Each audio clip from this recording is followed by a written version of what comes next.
Kalau Bapak Ibu punya revenue, ya ini contoh di sini ya, saya contoh ini adalah R-nya adalah revenue 1M, betul ya? 100% berarti kan? CE adalah cost sama expenses, biaya berarti 500 juta, 50%. Berarti laba kotor atau gross operating profit 500 juta, dapat gross operating profitnya atau GOP-nya atau EBITDA atau laba kotor 50% atau 500 juta. Ya kan? Saya agak sakit pakai ini. Bisa ada ini nggak?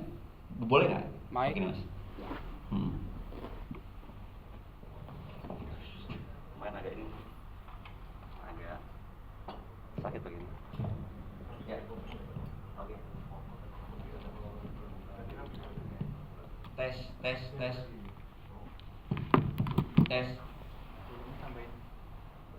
Ya, oke. Tes.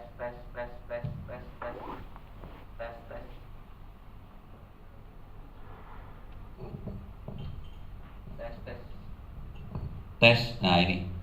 Bapak Ibu ya, lihat ya. Jadi, Pak, misalnya Bapak Ibu punya hotel, itu revenue-nya R. R ini 1M. Kan 100%. Biaya atau cost expense itu 500 juta, berarti kan 50%. Kemudian laba kotor berarti kan otomatis sama juga 500 juta karena 1M dikurangin 500 juta, ya kan? Nah, kemudian di sini harus ada yang namanya OSP atau owner share profit, setoran yang disetor ke owner setiap bulan dari CGM atau dari operator kepada Bapak Ibu sebagai pemilik. Itu paling enggak di 40%. Paling enggak di 33% atau 400 juta. Bukan, Pak. Memang kita punya target, kita punya OSP itu minimal itu di 33%. Nah, terus gimana caranya kok bisa 33%? Padahal revenue-nya 1M. Jangan salah Bapak Ibu. Revenue 1M ini adalah revenue yang tercatat di komputer, tercatat di sistem. Itu kita sebut namanya revenue accrual basis. Padahal yang masuk ke rekening bank itu adalah yang atas, Pak. Kita sebut nama cash inflow.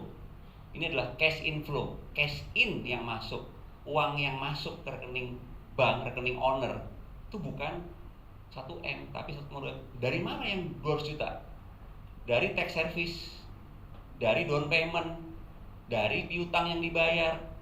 Contoh misalnya waktu dulu saya GM, Pak, ya kan, itu revenue hotel yang saya kelola rata-rata accrual basis yang tercatat, yang ada di komputer, yang ada di sistem dulu ya Pak ya, itu hanya 2M, tapi uang yang masuk bisa diangkat 3M.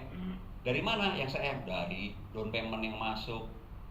Kayak ini Mas Hendro dengan Mas Yosef nih bikin event di sini, kan nggak mungkin baru bayar hari ini, udah dari seminggu yang lalu, 2 minggu lalu udah bayar ya, udah DP.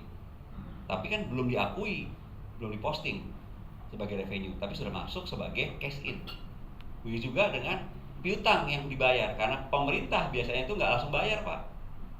Biasanya dia tuh begitu bikin event 2 minggu baru bayar, 4 minggu baru bayar, bahkan 8 minggu baru bayar ada, Pak.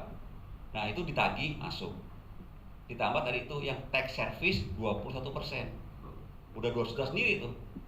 Nah, ada hotel, Pak, yang kemarin komplain itu, Pak, yang kemarin komplain yang membombardir dengan berita-berita negatif di sosial media. Itu hotelnya mentarget pasar pemerintah sampai 80%. Jadi kalau revenue dia 1M, Bapak tahu nggak cash inflow-nya berapa yang ini? Cuman di 300 juta Pak cash inflow. Kok bisa 1M? Terus kemana yang 700 juta?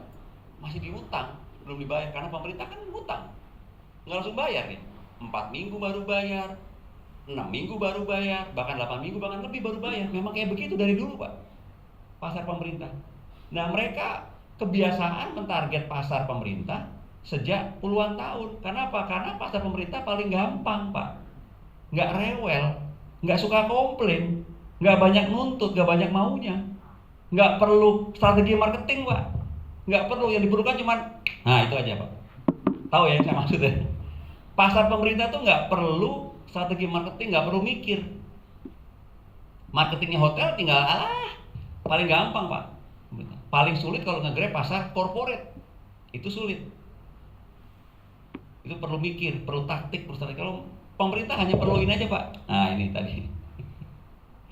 Jadi ada hotel di Solo, revenue-nya sampai 3M, tapi duit yang masuk hanya 1M Pak, 2M masih diutang. Nah itu yang pusing Pak, gitu loh Pak. Makanya jangan kita mengandalkan hanya single market, apalagi cuma pemerintah. Kita harus pakai multiple market, ada corporate, ada sport segment, ada asosiasi, ada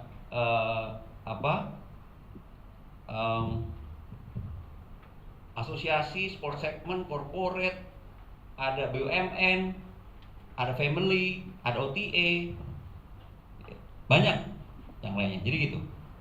Nah sekarang masuk ke rasio